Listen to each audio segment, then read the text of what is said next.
salam sejahtera dan selamat hari Minggu bagi kita semua. Jemaat yang dikasihi oleh Tuhan Yesus Kristus, sebelum ibadah kita mulai, marilah kita mempersiapkan hati dan pikiran kita dan kita bersaat teduh. Amin. Nama minggu kita pada minggu ini adalah minggu keempat setelah Trinitatis. Tema di pasu-pasu, asagabe pasu-pasu, atau diberkati untuk menjadi berkat. Kita memasuki ibadah. Kita memuji Tuhan dari buku ND nomor 112 ayat 1 dan 2.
Dalam nama Allah Bapa dan nama anaknya Tuhan Yesus Kristus dan nama Roh Kudus yang menciptakan langit dan bumi.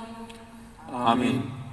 Sebab beginilah firman Tuhan Allah, dengan sesungguhnya aku sendiri akan memperhatikan domba-dombaku dan akan mencarinya seperti seorang gembala mencari dombanya pada waktu domba itu tercerai dari kawanan dombanya.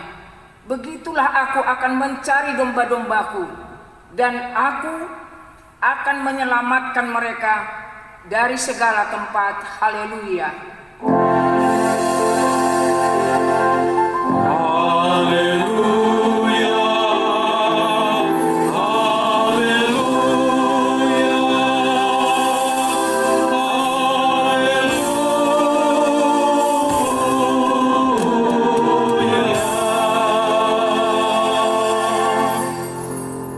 Marilah kita berdoa.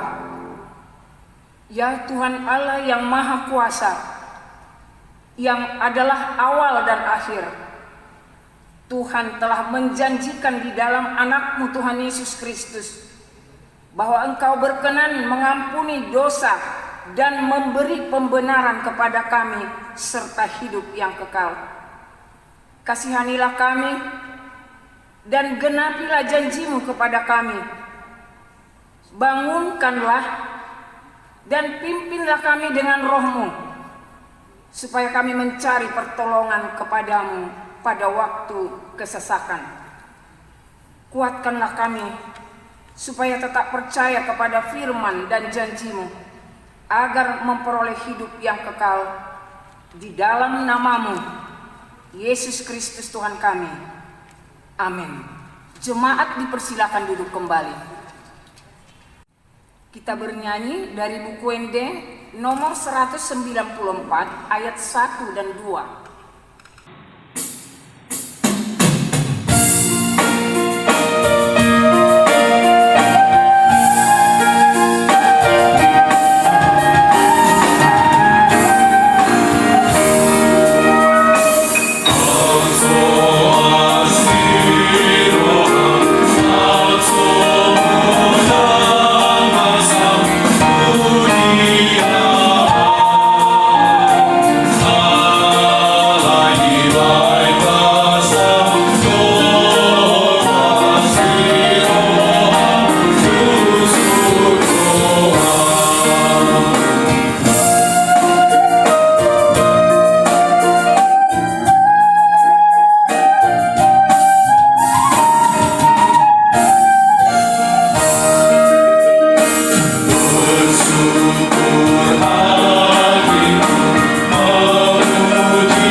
Dalam ibadah minggu ini, yaitu hukum Taurat pertama sampai hukum Taurat keempat.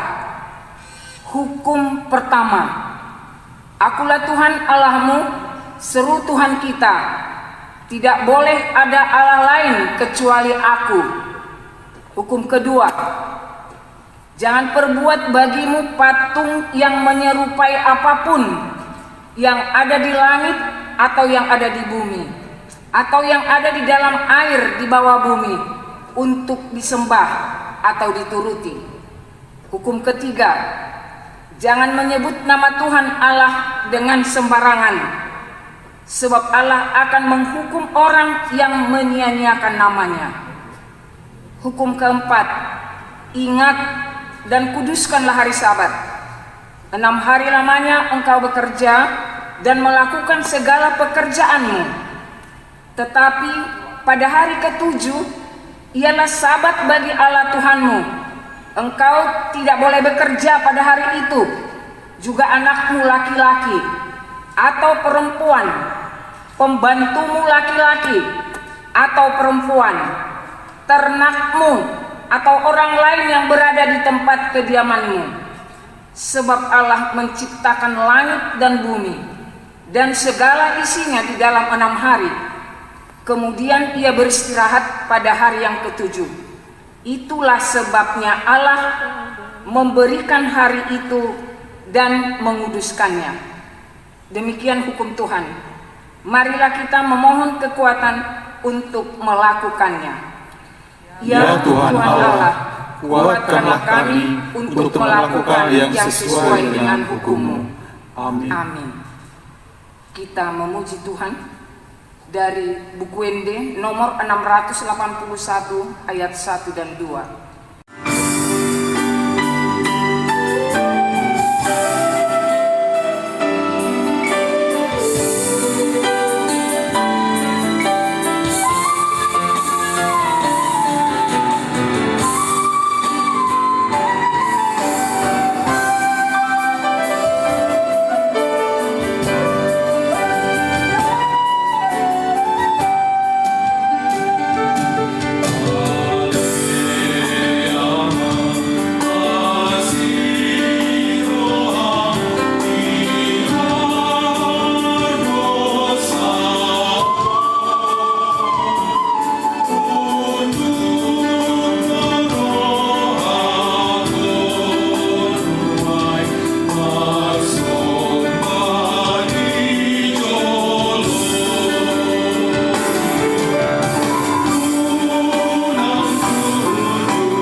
pengakuan dosa dan janji pengampunan dosa.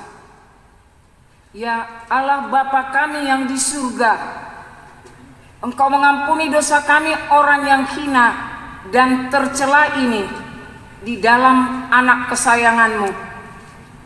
Kasihanilah kami orang yang berduka cita yang berdosa ini. Nyatakanlah di dalam hati dan jiwa kami ini akan keampunan segala dosa dan kesalahan kami itu. Karuniakanlah Roh Kudus bagi kami untuk memberi kekuatan, keteguhan, dan ketetapan hati, supaya iman kami tidak tergoyahkan. Bimbing dan ajarlah kami ya Tuhan, agar kami benar-benar dan sungguh-sungguh menyerahkan diri, hati, dan jiwa kami kepadamu saja, sebagai kurban yang hidup dan kudus oleh sebab anak-Mu, Yesus Kristus Tuhan kami. Amin. Janji Tuhan tentang pengampunan dosa kita. Tuhan adalah penyayang dan pengasih, panjang sabar dan berlimpah anugerah kasih setia. Tidak dilakukannya kepada kita setimpal dengan dosa kita, dan tidak dibalasnya kepada kita setimpal dengan kesalahan kita, seperti Bapa sayang kepada anak-anaknya. Demikian Tuhan sayang kepada orang-orang yang takut akan Dia.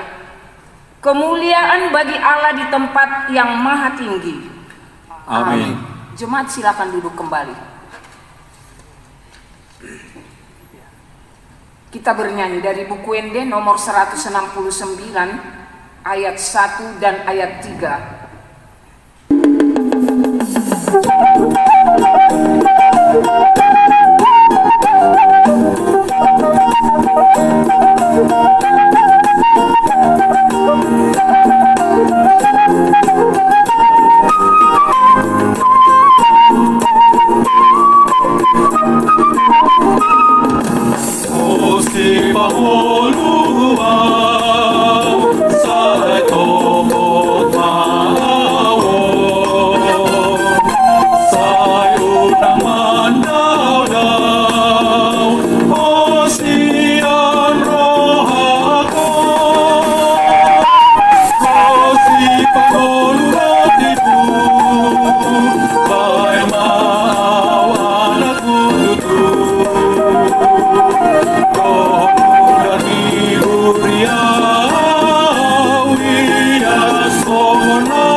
yang ditetapkan untuk minggu pada saat ini adalah yang tertulis dalam kitab Roma 15 ayat 7 sampai dengan 13.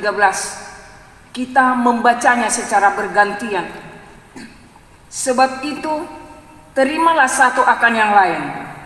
Sama seperti Kristus juga telah menerima kita untuk kemuliaan Allah. Yang aku maksudkan ialah bahwa oleh karena kebenaran Allah, Kristus telah menjadi pelayan orang-orang bersunat untuk mengokohkan janji yang telah diberikannya kepada nenek moyang kita. Dan untuk memungkinkan bangsa-bangsa supaya mereka memuliakan Allah karena rahmat-Nya, seperti ada tertulis, sebab itu aku akan memuliakan engkau di antara bangsa-bangsa dan menyanyikan mazmur bagi namamu. Dan selanjutnya, bersukacitalah, hai bangsa-bangsa dengan umat-Nya. Dan lagi, pujilah Tuhan, hai kamu semua bangsa-bangsa, dan biarlah segala suku bangsa memuji Dia. Dan selanjutnya kata Yesaya, taruh dari pangkal Isai akan terbit, dan ia akan bangkit untuk memerintah bangsa-bangsa, dan kepadanya lah bangsa-bangsa akan menaruh harapan. Semoga Allah, sumber pengharapan, memenuhi kamu dengan segala sukacita dan damai sejahtera dalam iman kamu, supaya oleh kekuatan Roh Kudus kamu berlimpah-limpah dalam pengharapan. Demikian firman Tuhan. Berbahagialah orang yang mendengar firman Allah serta memeliharanya. Amin. Kor virtual Punguan Ina Polonia HKBP Medan Sudirman. Tuhanku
Kita bernyanyi dari buku ND nomor 470 ayat 1 dan 2.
Marilah kita bersama-sama mengaku iman kepercayaan kita di dalam satu pengakuan dengan saudara seiman di seluruh dunia.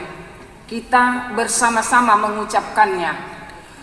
Aku percaya kepada Allah, Bapa yang Maha Kuasa, Khalik langit dan bumi. Aku percaya kepada Yesus Kristus, Anaknya yang tunggal Tuhan kita, yang dikandung daripada Roh Kudus, lahir dari anak darah Maria, yang menderita sengsara di bawah pemerintahan Pontius Pilatus, disalibkan, mati dan dikuburkan, yang turun ke dalam kerajaan maut, pada hari yang ketiga, bangkit pula dari antara orang mati, naik ke sorga, duduk di sebelah kanan Allah, Bapa yang Maha Kuasa, dan dari sana akan datang kelak untuk menghakimi orang yang hidup dan yang mati. Aku percaya kepada Roh Kudus dan adanya satu gereja yang kudus, dan persekutuan orang kudus, pengampunan dosa, kebangkitan daging, dan hidup yang kekal. Amin. Jemaat dipersilakan duduk kembali.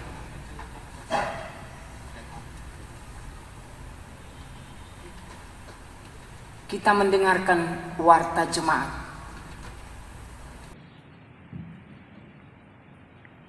Shalom. Kita mendengarkan warta jemaat untuk minggu ini. Pertama, nama minggu hari ini, minggu 4 setelah Trinitatis atau Ketritunggalan Allah. 2. Berita duka cita. Pertama, pada hari Selasa tanggal 30 Juni 2020 telah meninggal dunia Joni Valentino Siagian, umur 55 tahun, putra Bapak Sintua SN Siagian almarhum, Ibu K. Boru Huta Barat, alamat Jalan C Galang nomor 34 Medan, Wake C Bluetooth. Kedua, pada hari Rabu tanggal 1 Juli 2020 telah meninggal dunia Jonet Sianturi SE Amanando, umur 59 tahun, suami dari Ibu Juliana Borusitombo SE Tonai Nando, alamat Jalan Medan Deli Tua kilometer 9,5, Gang Kasih nomor 108 Deli Tua, Wake Sukaraja. 3. Rapat Parhalado. pada hari Selasa 7 Juli 2020 pukul 16 di Gereja HKBP Medan Sudirman akan dilaksanakan rapat lanjutan pemilihan kepengurusan Dewan dan Seksi yang belum selesai untuk periode 2020 sampai 2024.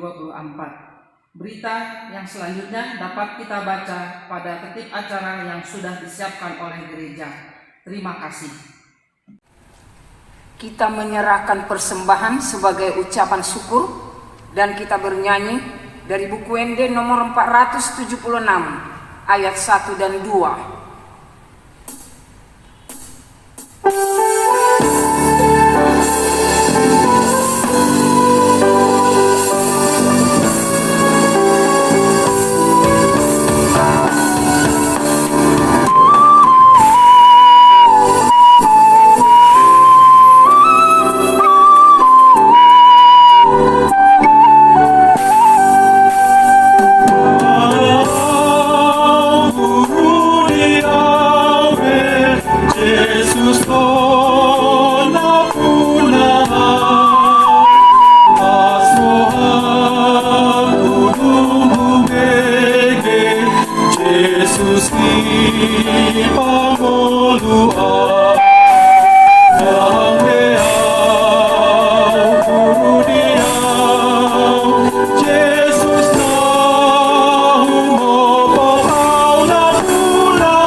Itulah yang memelihara hati dan pikiranmu di dalam Kristus Yesus Tuhan kita. Amin. Firman Tuhan, berita sukacita untuk minggu kita hari ini, yaitu yang tertulis di dalam Kejadian 12 ayat 1 sampai dengan ayat 9. Saya bacakan demikian. Berfirmanlah Tuhan kepada Abram, pergilah dari negerimu dan dari sanak saudaramu dan dari rumah bapamu ini ke negeri yang akan kutunjukkan kepadamu. Aku akan membuat engkau menjadi bangsa yang besar dan memberkati engkau, serta membuat namamu masyhur, dan engkau akan menjadi berkat. Aku akan memberkati orang-orang yang memberkati engkau, dan mengutuk orang-orang yang mengutuk engkau, dan olehmu semua kaum di muka bumi ini akan mendapat berkat. Lalu pergilah Abram seperti yang difirmankan Tuhan kepadanya, dan Lot pun ikut bersama-sama dengan dia. Abram berumur 75 tahun ketika ia berangkat dari Haran. Abram membawa Sarai istrinya dan Lot anak saudaranya dan segala harta benda yang didapat mereka dan orang-orang yang diperoleh mereka diharam. Mereka berangkat ke tanah Kanaan, lalu sampai di situ. Abraham berjalan melalui negeri itu sampai ke suatu tempat dekat Sikhem, yakni pohon terbantin di Mor. Waktu itu orang Kanaan diam di negeri itu. Ketika itu Tuhan menampakkan diri kepada Abraham dan berfirman, "Aku akan memberikan negeri ini kepada keturunanmu." Maka didirikannya di situ mezbah bagi Tuhan yang telah menampakkan diri kepadanya. Kemudian dia pindah dari situ ke pegunungan di sebelah timur Betel. Ia memasang kemahnya dengan Betel di sebelah barat dan Ai di sebelah timur. Lalu ia mendirikan di situ mezbah bagi Tuhan dan memanggil nama Tuhan. Sesudah itu Abraham berangkat dan makin jauh ia berjalan ke tanah Negev. Demikian firman Tuhan. Bapak Ibu, saudara yang dikasihi Tuhan kita Yesus Kristus, nama Abraham bukan lagi nama yang baru bagi kita, dan bukanlah nama yang asing lagi bagi kita. Berita tentang Abraham kita pasti sudah banyak dengar dan kita ketahui dari kita sejak kecil, dan kita juga sudah mengetahui bahwa Abraham disebutkan sebagai bapa orang yang percaya. Kalau kita mengikuti perjalanan kehidupan Abraham, saudara-saudara, banyak hal yang sangat menarik dan sangat menakjubkan di dalam perjalanan kehidupannya. Namun mungkin banyak juga yang sangat sulit untuk kita pahami secara logika. Bahkan mungkin kita melihat ada hal-hal yang sepertinya tidak realistis yang terjadi di dalam perjalanan kehidupannya. Tetapi sekalipun demikian, justru disitulah kebesaran daripada Abraham. Dia melakukan tindakan-tindakan yang menurut Allah benar di hadapannya. Antara lain soal ketaatannya kepada Allah, ketaatan yang tanpa sisa, ketaatan yang penuh, dan ketaatan yang sungguh-sungguh dia tunjukkan dari kehidupannya kepada Allah. Saudara-saudara yang dikasihi Tuhan kita Yesus Kristus,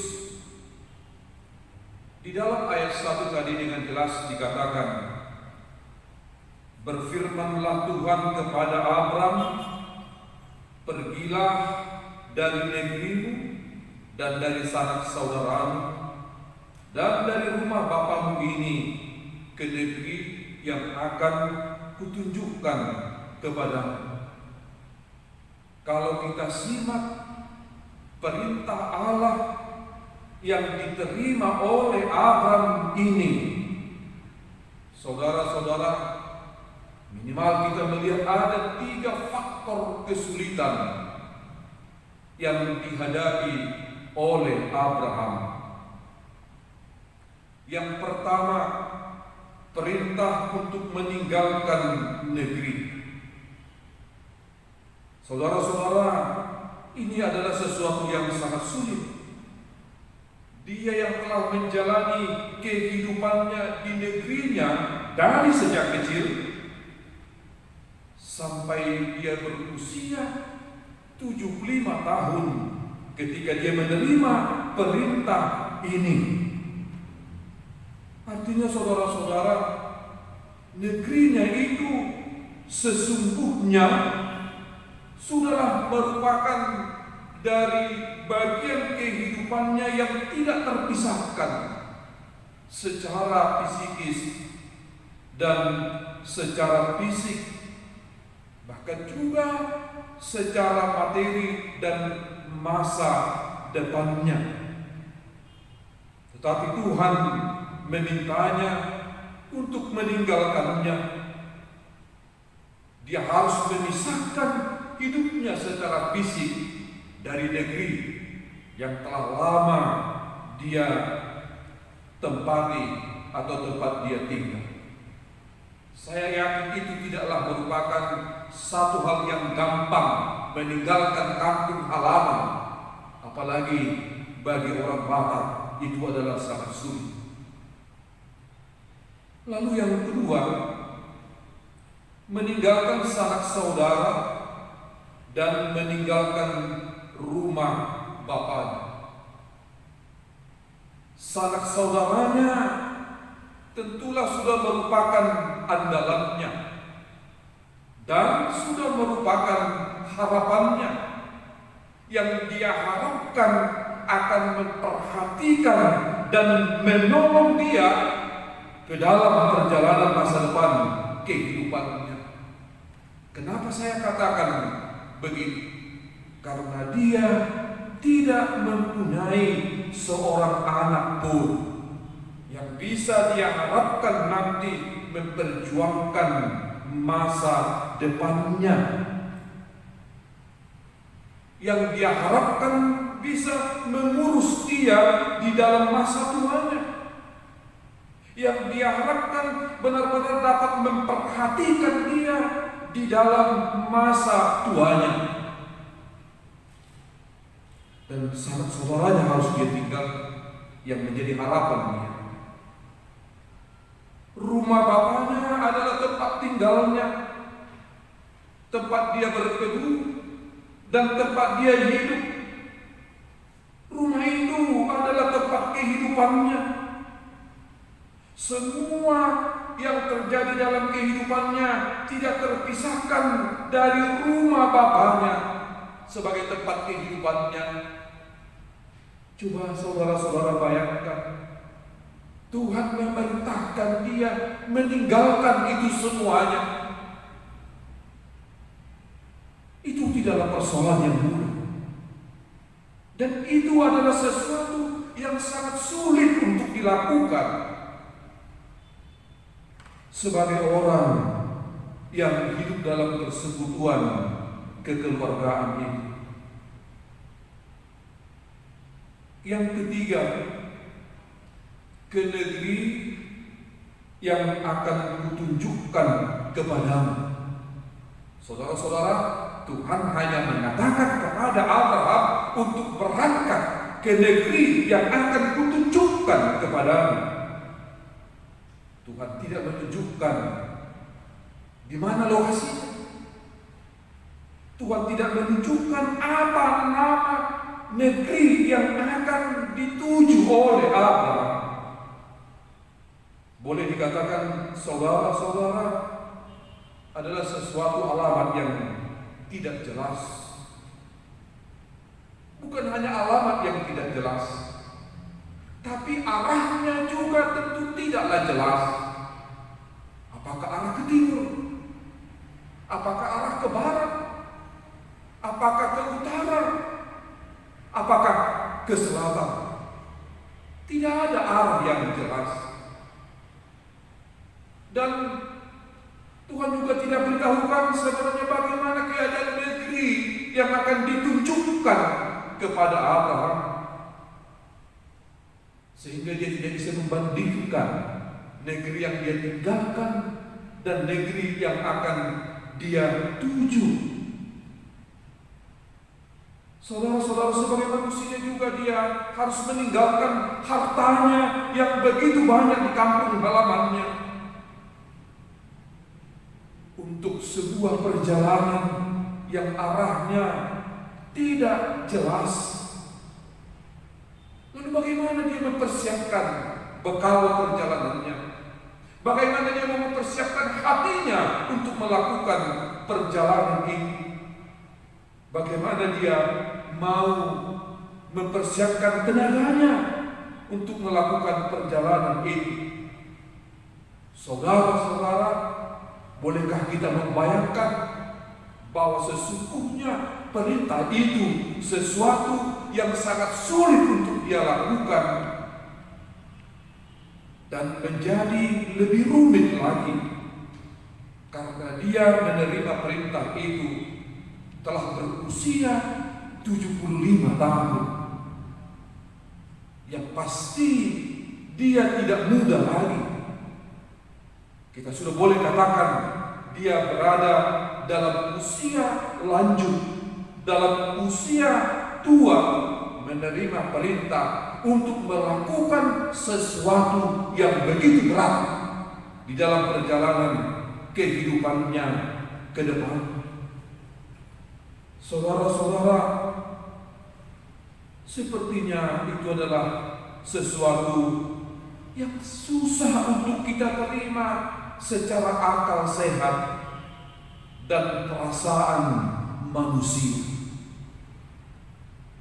Saya yakin seandainya kita menerima perintah seperti itu, menerima penugasan yang seperti itu, saya yakin kita akan mempertanyakan kepada Tuhan dengan berbagai pertimbangan-pertimbangan untuk melakukannya.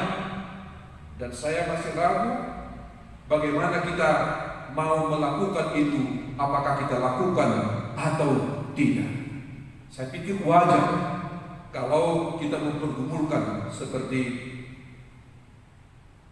Tetapi untuk semua perhitungan-perhitungan tadi, untuk semua pertimbangan-pertimbangan tadi, saudara-saudara, luar biasa, Abraham ternyata tidak mempersoalkannya. Abraham ternyata tidak berkomentar untuk perintah yang sulit itu. Abraham ternyata tidak berkomentar yang menurut hemat saya untuk perintah yang tidak masuk di akal ini. Dan dia tidak mengajukan keberatan. Dia tidak bertanya kepada Tuhan, Tuhan alamatnya di mana, negerinya di mana, supaya aku bisa mempertimbangkan untuk meninggalkan negeriku dan memasuki negeri yang Tuhan tunjukkan kepadaku. Abraham tidak menyatakan keberatan. Abraham tidak menyatakan komentar yang seperti ini. Saudara-saudara, dapatkah kita bayangkan bagaimana ketulusan Abraham menerima apa yang dikatakan oleh Tuhan? Lalu kalau kita perhatikan ayat 4 dan seterusnya, dikatakan demikian, lalu pergilah Abraham seperti yang difirmankan Tuhan kepadanya, dan Lot pun ikut bersama-sama dengan dia. Abraham berumur 75 tahun ketika ia berangkat dari Haran. Saudara-saudara, luar biasa. Begitu hebat respons Abraham kepada perintah Tuhan yang telah dia terima. Apa yang mau kita catat? Apa yang mau kita renungkan? Apa yang mau kita pahami dari respons Abraham ini?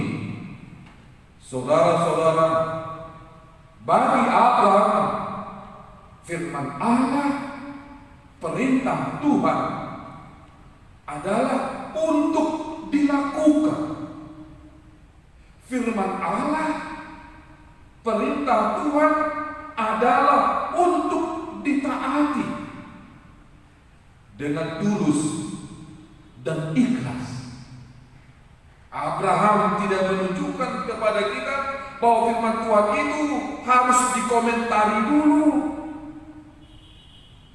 Firman Tuhan itu harus benar-benar dikritisi dulu. Saudara-saudara, Abraham tidak menunjukkan hal yang seperti itu. Bagi Abraham, firman Tuhan bukanlah sesuatu yang untuk ditolak, tetapi adalah untuk yang diperbuat dengan tulus. Itulah iman yang ditunjukkan oleh Abraham. Dan karena itulah ia disebut sebagai bapa orang percaya. Hatinya tertuju kepada Tuhan. Hatinya tertuju kepada firman Allah, bukan kepada tantangan-tantangan tadi, dan juga bukan kepada kesulitan-kesulitan yang saya perhitungkan, yang saya pertimbangkan tadi.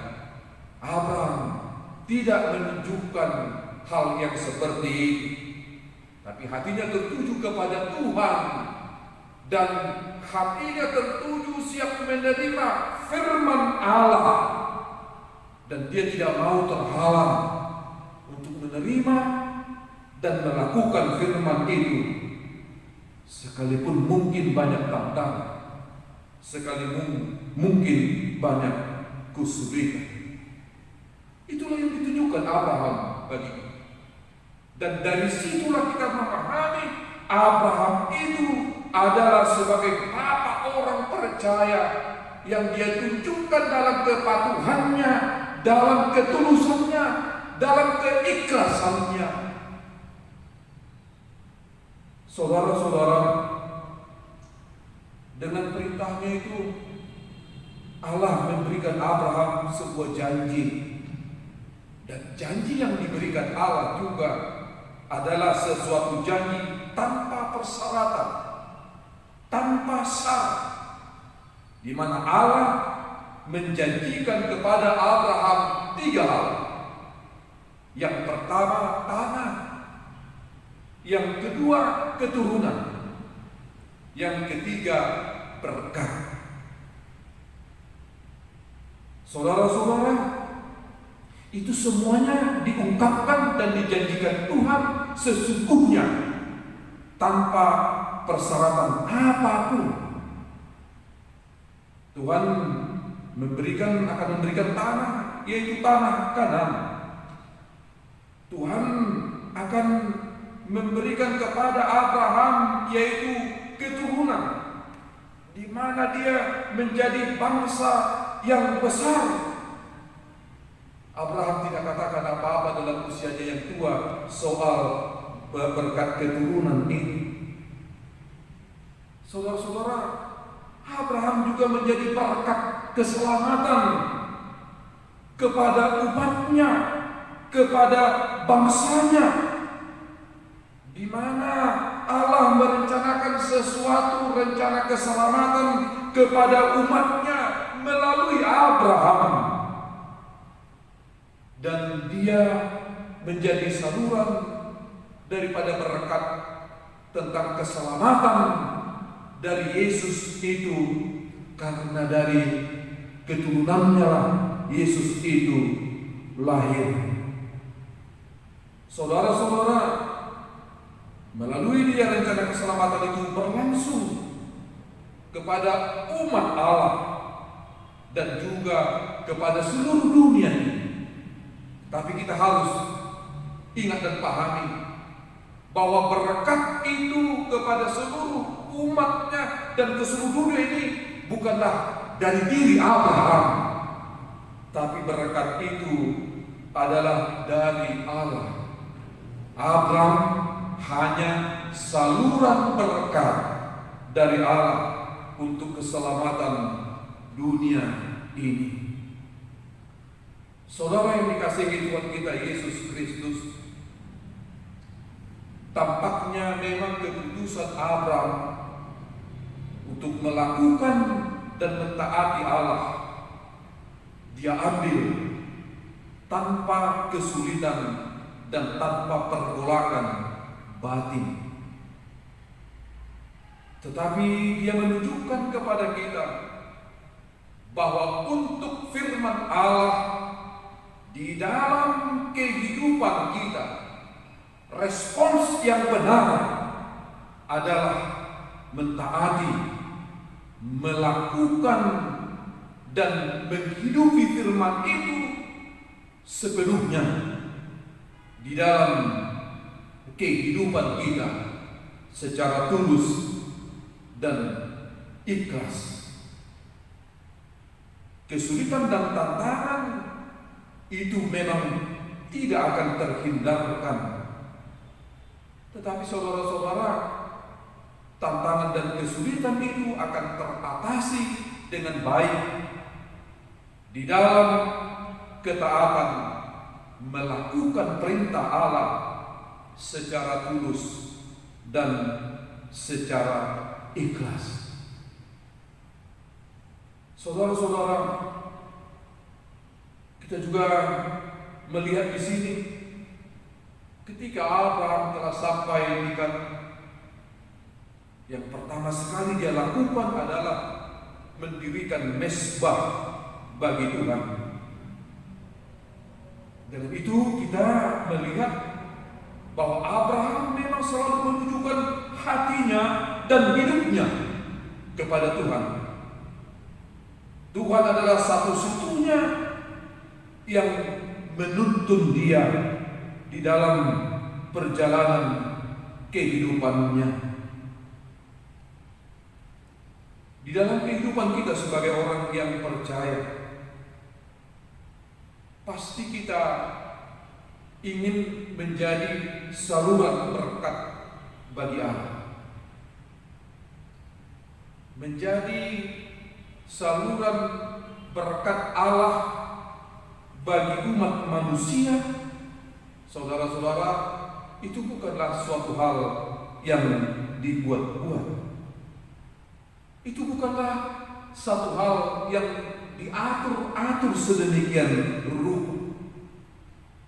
Menjadi berkat, menjadi saluran berkat Allah bagi manusia dan bagi dunia, saudara-saudara, itu akan berlangsung dengan sendirinya dari kehidupan kita. Dan itu akan terjadi apabila kita hidup di dalam ketaatan, hidup di dalam kesetiaan, dan mau secara tulus dan ikhlas menghidupi firman Tuhan dalam kehidupan kita. Dengan sikap seperti itulah saudara-saudara, saya yakin dengan sendirinya kita akan menjadi saluran berkat bagi orang lain. Atau bahasa yang selalu kita dengar, yaitu menjadi berkat bagi orang lain. Jadi tidak usah kita capek-capek berpikir untuk berbuat, untuk mengatur-atur tindakan, perkataan dan perbuatan kita supaya kita menjadi saluran berkat bagi orang lain. Saudara-saudara, itu tidak bisa dibuat-buat. Tapi hiduplah di dalam ketaatan, hiduplah di dalam kesetiaan, lakukanlah firman Allah secara tulus dan ikhlas. Maka dengan demikian kita akan menjadi berkat, menjadi saluran berkat bagi orang lain. Bapak Ibu Saudara yang dikasihi Tuhan kita Yesus Kristus, marilah kita jalani kehidupan ini ke depan dengan banyaknya tantangan, dengan banyaknya kesulitan. Apalagi secara khusus kita sekarang masih terus menghadapi pandemi COVID-19. Jangankan sudah berakhir, bahkan masih terus kita melihat grafik yang menaik wabah itu di tengah-tengah dunia ini. Kalau kita ikuti berita, bahwa di negara-negara tertentu sudah menurun, tapi kini terancam gelombang kedua pandemi COVID itu bangkit lagi. Bagaimana kita menghadapi itu, saudara-saudara? Kita harus percaya kekuatan kita hanyalah firman Tuhan. Kekuatan kita adalah kuasa Tuhan.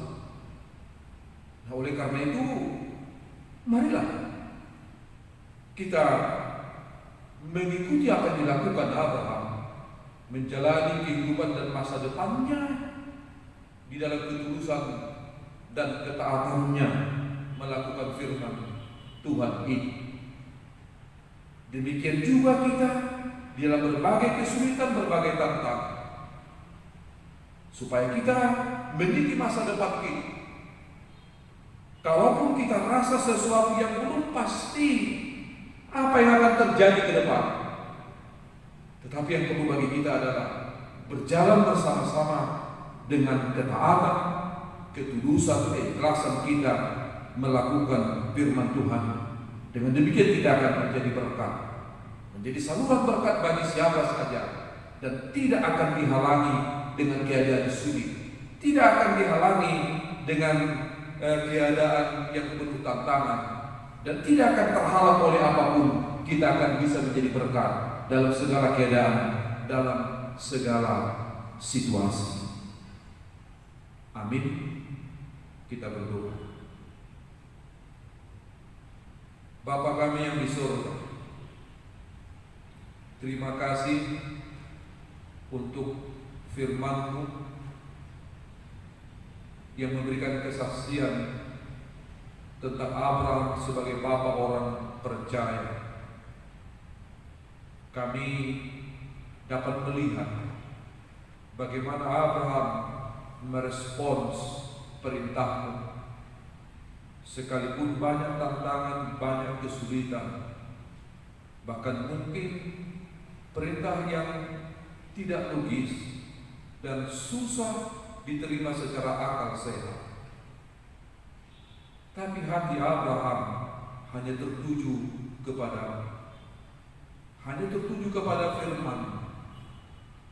Dia tidak membuat kesulitan dan tantangan menjadi halangan untuk mentaati firman.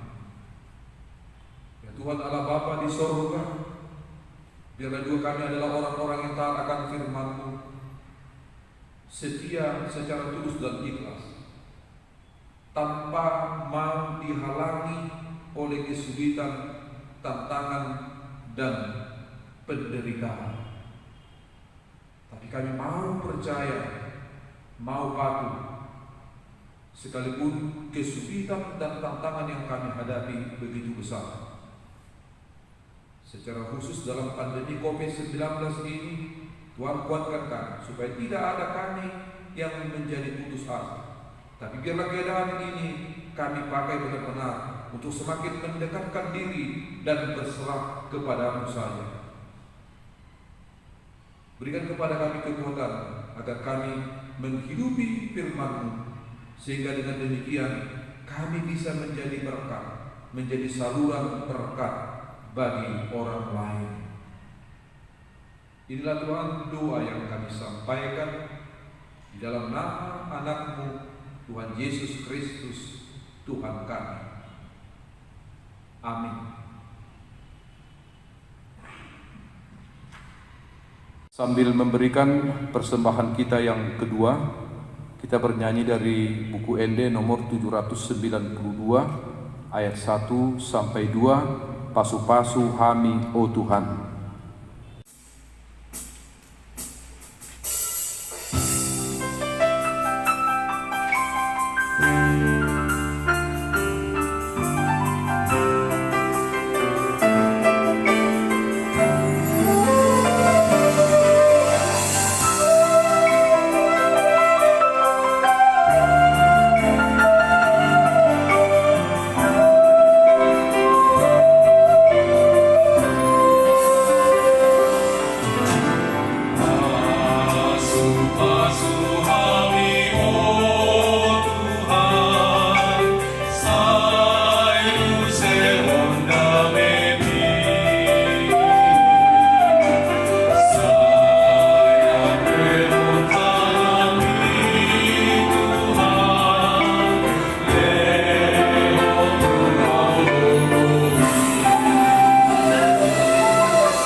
Marilah kita berdoa untuk menyerahkan persembahan kita kepada Tuhan. Ya Allah, Bapa kami yang di surga, kami mengaku bahwa Tuhan adalah sumber dari segala karunia yang melimpah dalam kehidupan kami masing-masing. Sebahagian daripada karunia itu kami serahkan kembali sebagai persembahan kepada Tuhan. Terimalah dan berkatilah persembahan umat-Mu ini, agar dapat kami pergunakan untuk pekerjaan dan pelayanan kerajaan Tuhan di dunia ini. Bukalah hati kami untuk mengenal betapa banyak berkat dan karunia yang kami peroleh dari Tuhan, supaya kami senantiasa bersyukur kepadamu. Di dalam nama Yesus Kristus Tuhan kami. Amin.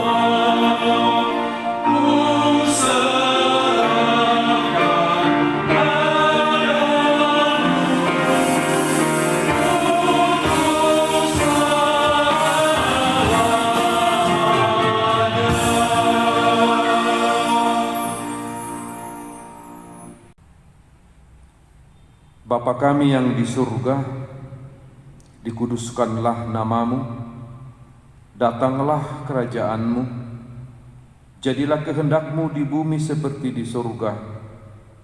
Berilah kami pada hari ini makanan kami yang secukupnya, dan ampunilah kami akan kesalahan kami, seperti kami juga telah mengampuni orang yang bersalah kepada kami. Dan janganlah membawa kami ke dalam pencobaan, tetapi lepaskanlah kami daripada yang jahat.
Tuhan memberkati engkau dan melindungi engkau. Tuhan menyinari engkau dengan wajah-Nya dan memberi engkau kasih karunia. Tuhan menghadapkan wajah-Nya kepadamu dan memberi engkau damai sejahtera.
kasih-Mu.